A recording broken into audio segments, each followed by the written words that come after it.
नायडू की मजबूरी या बीजेपी की जरूरत? 6 साल बाद साथ क्यों आ रही है बीजेपी और टीडीपी? ईडी और सीबीआई से क्या बचने के लिए चाहिए नायडू को मोदी का साथ? नमस्कार, मैं हिमांशी राजपूत और आप देख रहे हैं भारत एक्सप्रेस।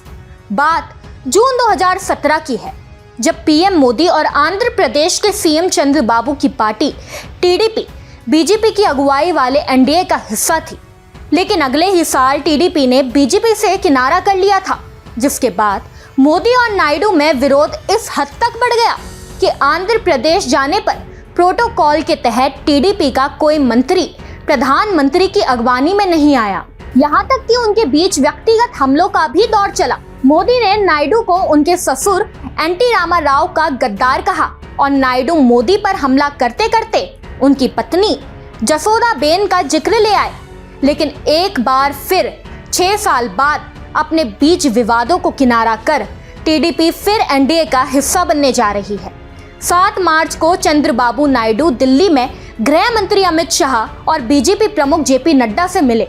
जानकारी के लिए बता दें कि बीते 1 महीने में दूसरी बार चंद्रबाबू बीजेपी के नेताओं से मिले हैं, जिसके चलते कयास लगाए जा रहे हैं कि बीजेपी और टीडीपी में गठबंधन लगभग तय है। बस सीट शेयरिंग फॉर्मूले पर सहमति बनाना बाकी है। लेकिन अब सवाल ये है कि आखिर ये दोनों दल 6 साल बाद साथ क्यों आ रहे हैं और इसका चुनावी नतीजों पर क्या फर्क पड़ सकता है। तो जानकारी के लिए आपको बता दूं कि भारतीय जनता पार्टी आंध्र प्रदेश में अभी तक अपनी जड़ें नहीं जमा पाई है, जिसके चलते बीजेपी पिछले चुनाव में कुछ खास नहीं कर पाई थी।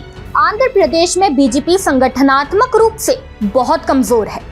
प्रदेश में बीजेपी का कोई बड़ा नेता भी नहीं है जिस पर दांव लगाया जा सके। इसके बावजूद चंद्रबाबू नायडू भी एक बार फिर बीजेपी के साथ आना चाहते हैं। कुछ राजनीतिक जानकारों का कहना है कि बीजेपी के साथ आना इसके पीछे चंद्रबाबू नायडू के कुछ व्यक्तिगत कारण हैं। आंध्र प्रदेश के लिए विशेष राज्य के दर्जे की मांग पूरी ना होने पर चंद्रबाबू ने एनडीए गठबंधन से किनारा किया था और वो मांग अभी भी अधूरी है। लेकिन घोटाले में गिरफ्तारी के बाद से ही चंद्रबाबू को केंद्रीय एजेंसियों का भी डर है। उन्हें लगता है कि बीजेपी के साथ जाने से वो कानूनी कार्रवाई से बचे रहेंगे। ये तो जग जाहिर है कि बीते साल सितंबर में कथित आंध्र प्रदेश कौशल विकास निगम घोटाले में चंद्रबाबू नायडू की गिरफ्तारी हुई थी। ऐसे में टीडीपी ने बीते चुनावों में नुकसान उठाया था। अब उसे उम्मीद है कि गठबंधन के जरिए वाईएसआर कांग्रेस पार्टी के सामने मजबूती से खड़ा हुआ जा सकता है। टीडीपी को ये भी पता है कि बीजेपी और वाईएसआरसीपी के बीच बुरे संबंध नहीं है। ऐसे में बीजेपी के साथ गठबंधन से टीडीपी वाईएसआरसीपी को ये संदेश देने में भी सफल रहेगी कि केंद्र सरकार उसके पक्ष में है। यानी राजनीतिक जानकारों का सीधा मानना है कि टीडीपी हेमंत सोरेन और केजरीवाल की तरह ईडी और सीबीआई के चंगुल में नहीं पड़ना चाहती है, इसलिए केंद्र से अच्छे संबंध बनाना बेहतर रहेगा। अब बात करते हैं सीट शेयरिंग फॉर्मूले की। तो आपको बता दूं कि मीडिया रिपोर्ट्स के अनुसार बीजेपी ने 6 से 8 लोकसभा सीटें और 15 विधानसभा सीटें मांगी है। बीजेपी खास तौर पर राज्य में विशाखापट्टनम, अराकू, विजयवाड़ा, राजमुंद्री, राजमपेट, तिरुपति और हिंदूपुर लोकसभा सीटों पर चुनाव लड़ना चाह रही है। जानकारी तो ये भी है कि बीजेपी कुछ कम विधानसभा सीटों पर समझौते के लिए तैयार है, लेकिन इन लोकसभा सीटों पर वह समझौता नहीं करना चाहती। बीते महीने जब टीडीपी और जेएसपी ने 99 विधानसभा सीटों पर साझेदारी के तहत उम्मीदवार फाइनल किए, तो बाकी सीटों को जानबूझकर छोड़ दिया गया। इन सीटों पर दोनों दल बीजेपी के गठबंधन में शामिल होने के फैसले के इंतजार में है।